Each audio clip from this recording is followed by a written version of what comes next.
Buenos días para todos, Dios les bendiga. 7:14 de la mañana del día martes 3 de noviembre, año 2020. Damos gracias a Dios por este nuevo día, un día hermoso, un día maravilloso, un nuevo día para comenzar y para poder disfrutar de las bendiciones que Dios nos ha dado. Y entremos en materia, démosle gracias a Dios y pues comencemos a meditar juntos en las escrituras, que es el motivo de este espacio. Señor, te damos gracias por esta mañana hermosa. Señor, te pedimos en esta mañana, Dios Todopoderoso, que tu palabra nos hable, que no sea las palabras de Juan Sebastián, ni sus pensamientos, ni su filosofía, sino que sea tu palabra, Señor, hablando a través de nuestro corazón, Señor, que sea tu mensaje transmitido, Señor, a través de las escrituras, Señor. Padre Santo, en el nombre de Jesús, Señor, en esta mañana. Te pido, Señor, que como espada de doble filo sea traspasada nuestra vida, Señor, y que tu nombre sea glorificado, Señor, en este tiempo. Gracias, Dios, en el nombre de Jesús. Amén. La última vez que estuvimos hablando acerca de nuestros fundamentos, de lo que estamos meditando en esta serie, vimos cómo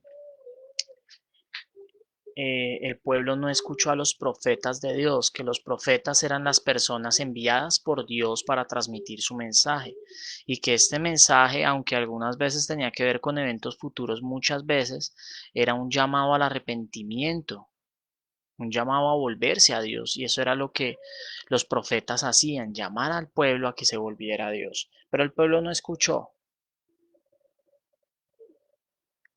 y hasta el advenimiento del libertador pasaron muchas cosas que fueron profetizadas y también muchas cosas que no fueron indicadas por el Señor y en las cuales no hubo palabra de Dios. Pero hoy vamos a ver cómo esas escrituras, esas palabras de los profetas, esa palabra del Señor, esa promesa del libertador comenzó a manifestarse y comenzó a cumplirse. Comenzó a darse cumplimiento a ello. Vamos a ver cómo Jesús es el cumplimiento de las escrituras.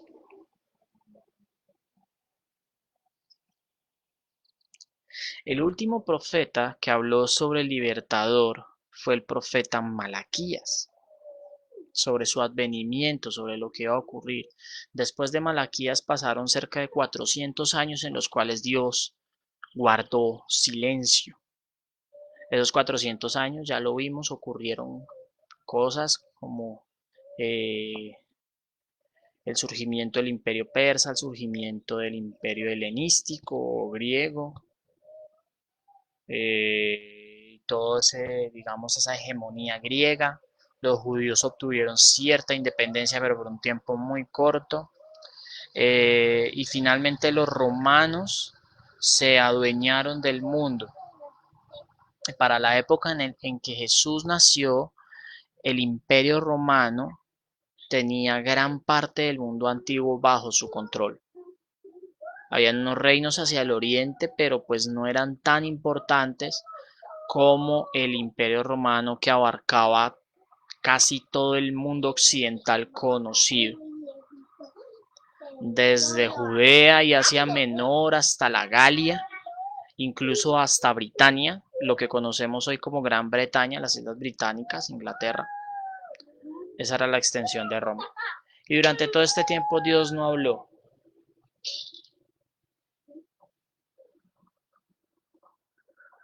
Pero ¿qué dijo Malaquías acerca del libertador? Vayamos a Malaquías capítulo 3,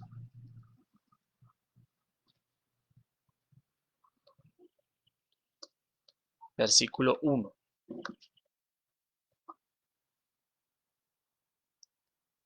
Malaquías 3:1.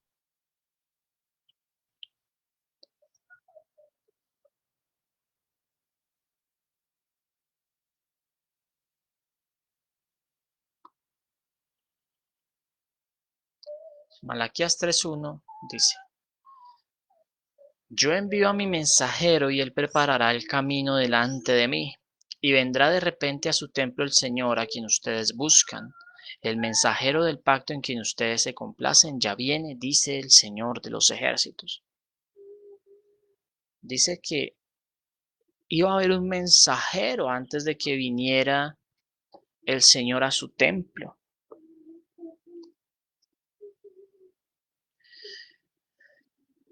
Más adelante, Malaquías 4, versículos 5 y 6 dice lo siguiente. Malaquías 4, 5, 6 dice lo siguiente.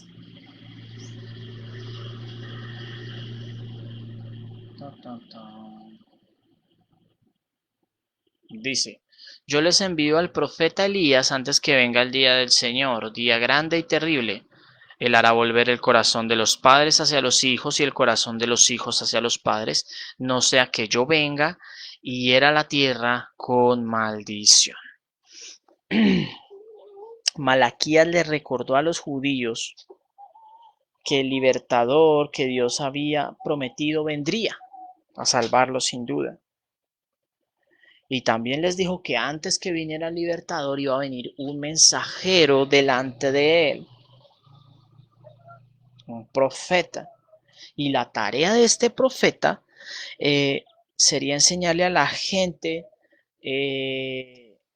acerca del arrepentimiento. Debías tener su corazón preparado para la venida del Señor.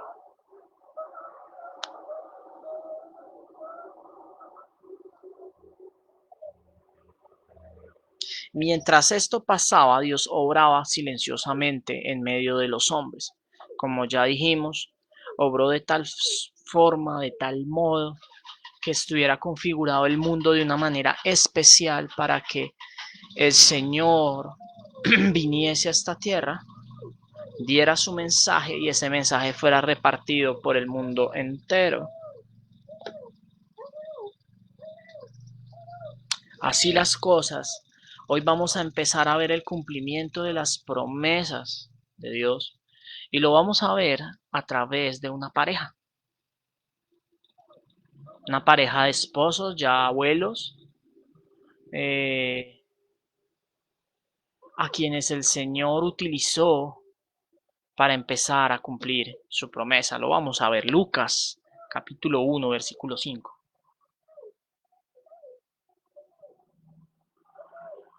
Lucas 1, versículo 5.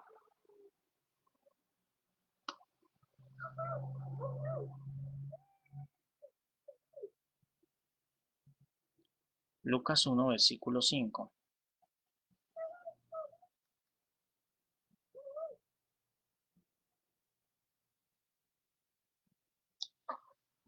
Hubo en los días de Herodes, rey de Judea, cierto sacerdote llamado Zacarías, del grupo de Abías, que tenía por mujer una de las hijas de Aarón, que se llamaba Elizabeth. Ambos eran justos delante de Dios y se conducían intachablemente en todos los mandamientos y preceptos del Señor. No tenían hijos porque Elizabeth era estéril y ambos eran de edad avanzada.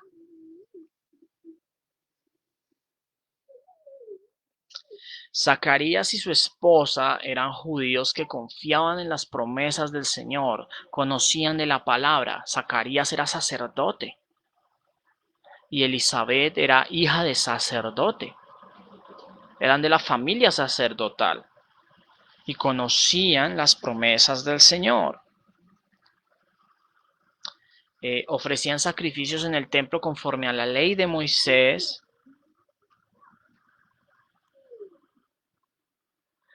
Y debido a que ellos confiaban en Dios y se acercaban a Él de la manera que Él les había dicho, el Señor los aceptó como había aceptado a Abel y a su ofrenda, y a todos los demás que habían confiado en Él desde el principio del mundo.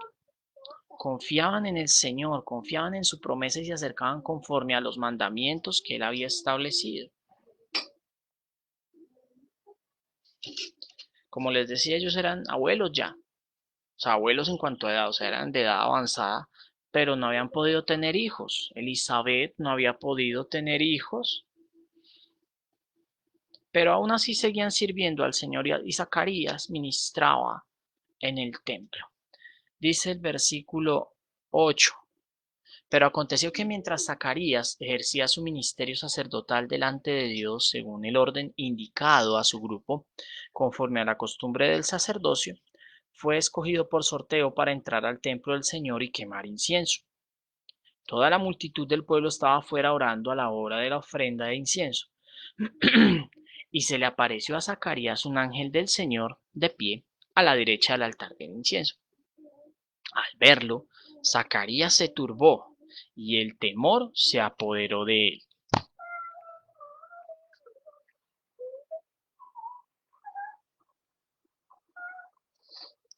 Pero el ángel le dijo: No temas, Zacarías, porque tu petición ha sido oída, y tu mujer Elizabeth te dará a luz un hijo y lo llamarás Juan.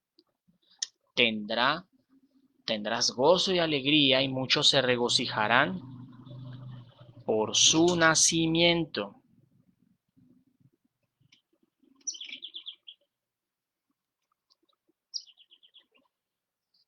porque él será grande delante del Señor. No beberá vino ni licor, y será lleno del Espíritu Santo aún desde el vientre de su madre, y hará volver a muchos de los israelitas al Señor su Dios.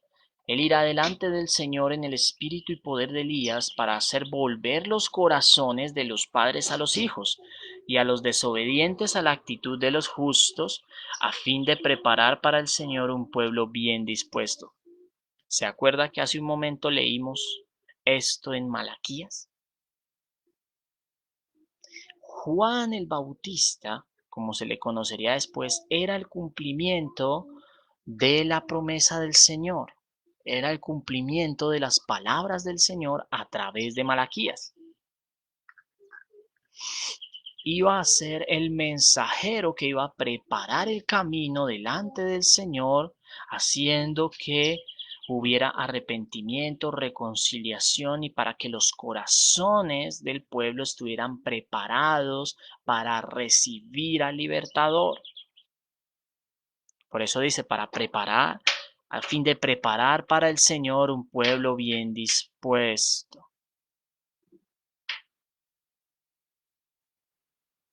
Entonces Zacarías dijo al ángel: ¿Cómo podré saber esto?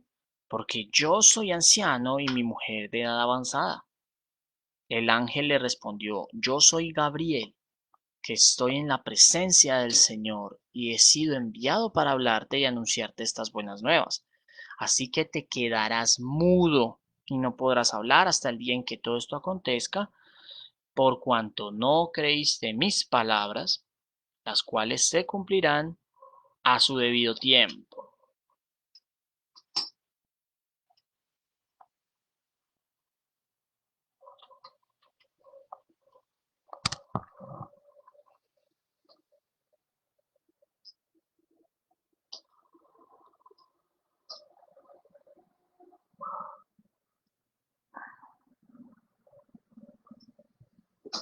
El Señor sabía todo lo que el hijo de Zacarías iba a hacer antes de que Elizabeth quedara embarazada, porque era el designio del Señor. Dios sabe todas las cosas antes que ocurran porque Él es soberano y Él tiene el control absoluto de todo. ¿Sí? Él sabe todo lo que nosotros somos, porque Él nos formó desde el vientre de nuestra madre. Como les decía, Dios ya había profetizado sobre este niño. Lo hizo a través de Malaquías.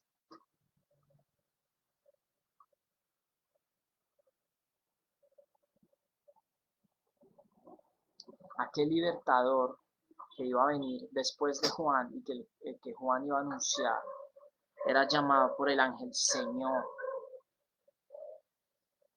lo que significaba que el libertador no podía ser otro que Dios mismo.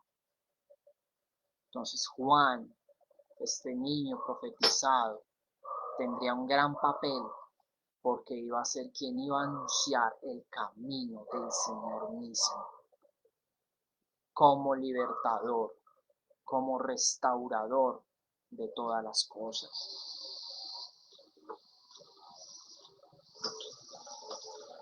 Pero Zacarías no creyó. Y entonces le fue quitada el habla, porque no creyó. Y eso iba a ser señal también de que Dios le había hablado. Seguimos leyendo. El pueblo estaba esperando a Zacarías y se extrañaba de su tardanza en el templo. Pero cuando salió no podía hablarles, y se dieron cuenta de que había visto una visión en el templo. Él les hablaba por señas y permanecía mudo. Cuando se cumplieron los días de su servicio sacerdotal, regresó a su casa. Después de esos días, Elizabeth, su mujer, concibió y se recluyó por 5 meses diciendo: Así ha obrado el Señor conmigo en los días en que se dignó mirarme para quitar mi afrenta entre los hombres. Ser estéril para una mujer era una maldición. Para los judíos una mujer estéril era una mujer que no era bendecida, porque no cumplía el propósito que Dios había mandado al hombre de llenar la tierra, de fructificar, ¿sí? Por eso el regocijo y la alegría de esta mujer, porque sabía que Dios era el que había obrado en su vida para que concibiera, era sobrenatural lo que había hecho. Ella era una mujer de edad avanzada que ya no podía tener hijos, y Dios había obrado en ella y estaba embarazada. Ella sabía que Dios era el que había hecho posible todo esto. Estaba muy feliz porque había sido quitada su afrenta. Ellos eran despreciados por no haber tenido hijos, pero ahora en su vejez iban a tener un hijo.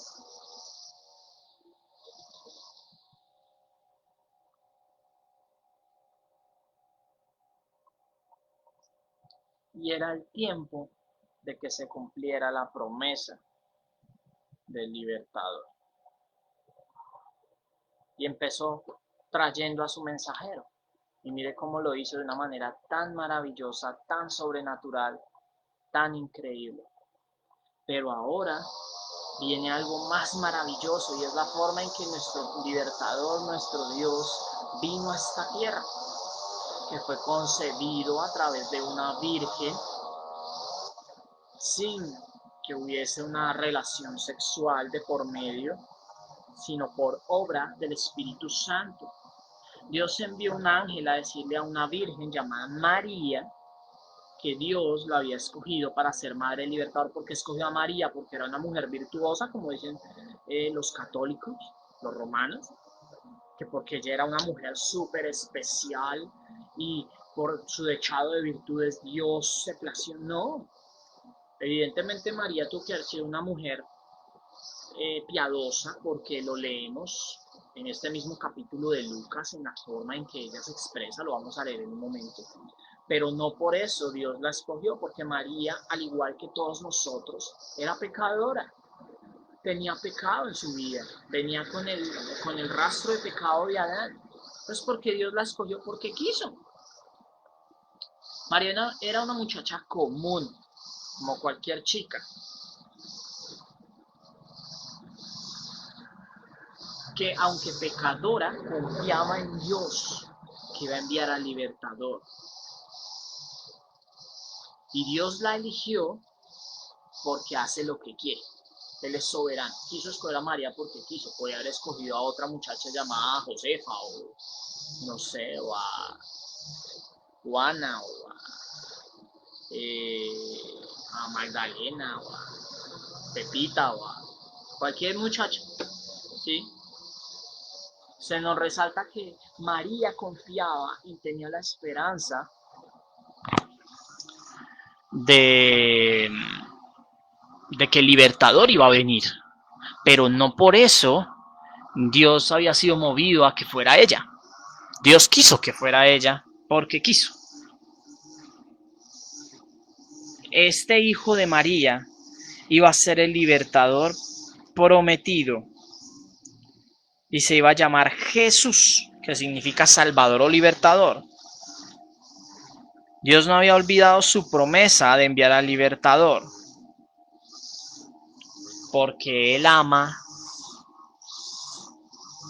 al mundo y quiere que nadie se pierda, sino que tenga vida eterna.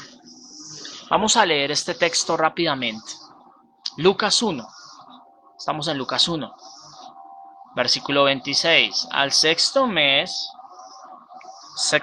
del embarazo de Elizabeth, el ángel Gabriel fue enviado por Dios a una ciudad de Galilea llamada Nazaret, a una virgen comprometida para casarse con un hombre que se llamaba José, de los descendientes de David. Y el nombre de la virgen era María. Y entrando el ángel le dijo: Salve, muy favorecida, el Señor está contigo, bendita eres tú entre las mujeres. Ella se turbó mucho por estas palabras y se preguntaba qué clase de salud era este. Lógico, una chica común y llega y se le aparece un ángel y tú bendita entre las mujeres. Uy, ¿qué pasó acá? Y el ángel le dijo: No temas, María, porque has hallado gracia delante de Dios. Nótese la palabra, has hallado gracia. No le está diciendo, por tus muchas virtudes Dios te escogió. No, has hallado gracia. O sea, un favor inmerecido. Dios te escogió porque quiso escogerte a ti. ¿Y para qué? Versículo 31. Concebirás en tu seno y darás a luz un hijo y le pondrás por nombre Jesús. Este será grande y será llamado Hijo del Altísimo, y el Señor Dios le dará el trono de su padre David, y reinará sobre la casa de Jacob para siempre, y su reino no tendrá fin. Este atributo solamente estaba reservado para Dios. Le está diciendo: María, vas a tener un hijo engendrado por el Espíritu, al que llamarás Jesús, y este Jesús es Dios mismo, que ha venido como el libertador para salvar a la humanidad. Wow. Tremendo anuncio, ¿no? El hijo de María no iba a ser solamente su hijo natural, ¿sí? Sino que sería también el Hijo del Altísimo, el Hijo de Dios. Dios había anunciado esto 600 años atrás. Para mostrárselo, miremos Isaías, capítulo 9, versículos 6 y 7.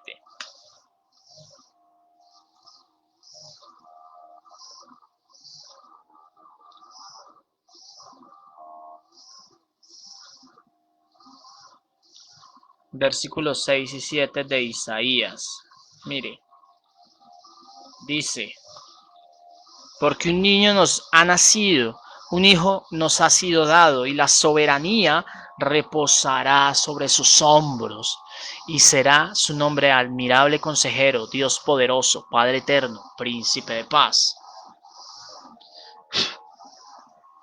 El aumento de su soberanía y de la paz no tendrán fin sobre el trono de David y sobre su reino, para afianzarlo y sostenerlo con el derecho y la justicia desde entonces y para siempre. El celo del Señor de los ejércitos hará esto.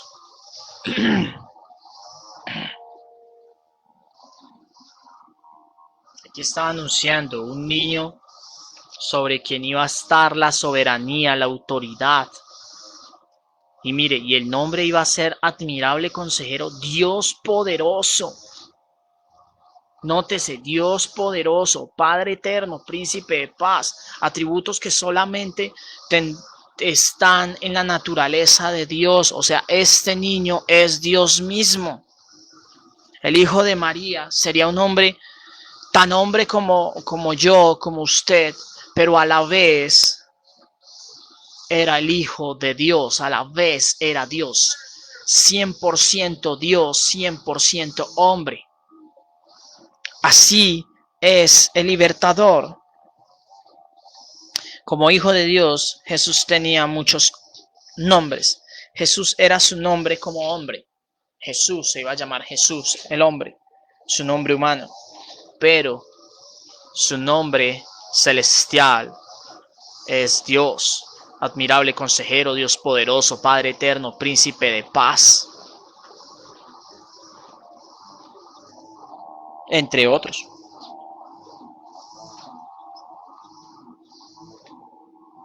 Entre otros. Cuando empezamos nuestro estudio, hablamos sobre la Trinidad, que son tres personas, tres en uno, Padre, Hijo, Espíritu Santo. Sí.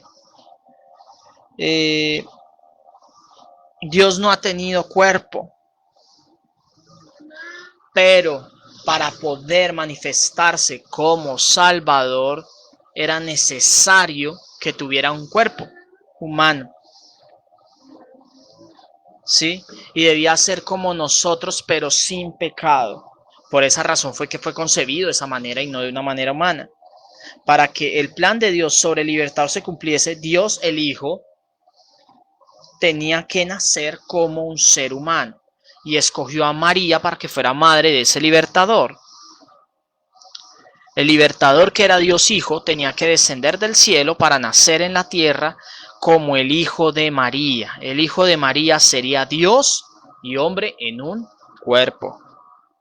Este Hijo Jesús, como les digo, era 100% Dios y 100% hombre.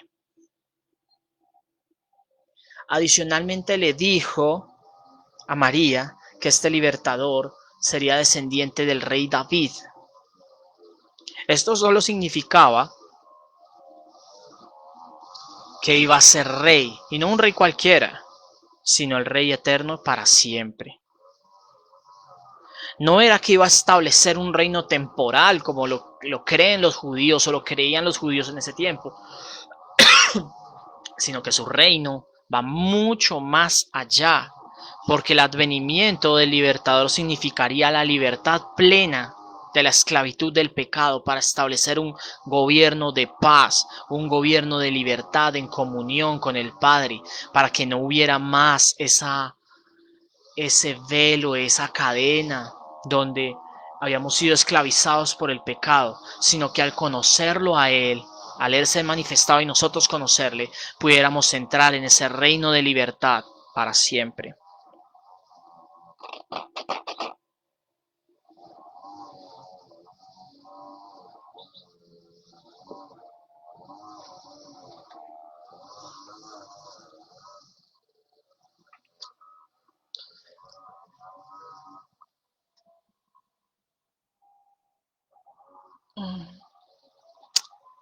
Leamos el versículo 34 de Lucas. Dice María: entonces María dijo al ángel: ¿cómo será esto puesto que soy virgen? Claro, María no entendía cómo se iba a concebir un bebé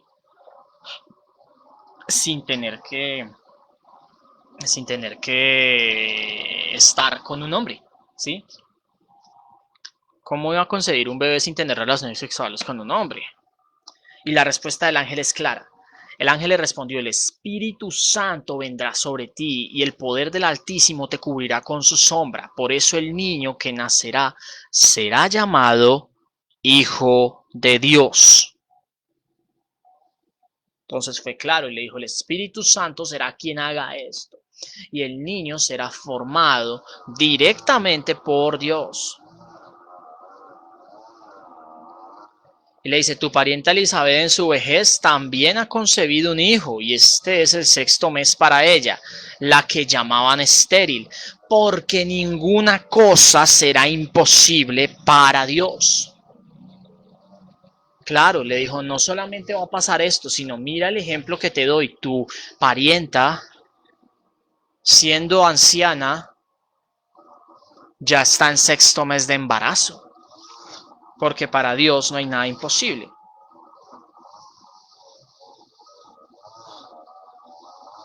¿Cuál fue la respuesta de María? María dijo: aquí tienes a la sierva del Señor, hágase conmigo conforme a tu palabra. Y el ángel se fue de su presencia. María dijo: que se haga tu voluntad. María se acogió a la voluntad de Dios. María no la rechazó. María, ay, pero Señor, pero qué tal cosa, pero, no. María dijo, hágase en mí tu voluntad. Soy tu sierva.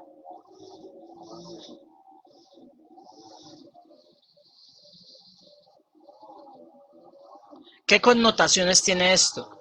Al Jesús nacer sin ser concebido de manera humana, Jesús nacería sin pecado. Mientras que todos nosotros descendemos de Adán por reproducción natural, entonces debido a esta reproducción natural reproducimos ese pecado original. Jesús no, porque Jesús fue concebido sobrenaturalmente por obra del Espíritu Santo. El Padre de Jesús era Dios mismo, por lo tanto reprodujo el carácter y la naturaleza de Dios porque era Dios mismo. Dios es santo, perfecto, sin pecado, por lo cual Jesús no iba a heredar la naturaleza de Adán. Jesús fue apartado de esto. Jesús era el perfecto Hijo de Dios, santo y sin pecado.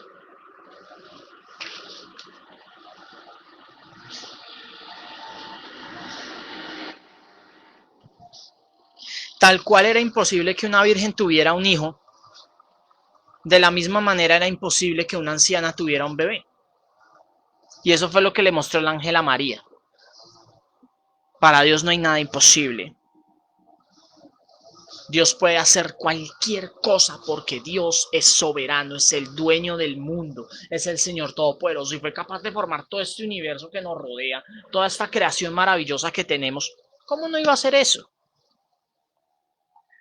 Dios creó el primer hombre del polvo de la tierra y le dio vida a esta persona. No era difícil hacer esto para hacerle esto a María, de hacer que naciera un hijo dentro de ella, porque él mismo había formado un hombre sin necesidad de tener una mujer. Lo formó el polvo, hizo barro, le dio aliento y creó a Adán, ¿verdad? Dios puede hacer cualquier cosa. Para Dios no hay nada imposible. María confió en la voluntad del Señor al creer que para él no había nada imposible. Y confió en que ese niño era el salvador del mundo, el libertador, porque Dios lo había prometido. ¿Quién iba a ser este salvador? El que fue anunciado en Génesis 3:15. El descendiente de David, el libertador, el salvador. Dios el Hijo. Dios en un cuerpo humano, el Hijo santo y sin pecado, el Dios santo y sin pecado. El viernes continuaremos viendo el cumplimiento de la palabra de Dios en la persona de Cristo. Querido amigo, querida amiga que me escuchas en esta mañana, en estos poquitos minutos que me quedan, quería decirte, si tú aún no crees que Jesús es el perfecto Hijo de Dios, considera lo que hemos visto hoy, lo que hemos reflexionado hoy. Para Dios no hay nada imposible. Y Él te llama hoy. Te llama hoy. Confiesa que Jesucristo es el Señor. Arrepiéntete de tus pecados. Ven a Cristo. Ven a Cristo. Él es tu libertador. Que Dios te bendiga. Un abrazo. Chao. Bendiciones. Nos vemos el viernes. Chao.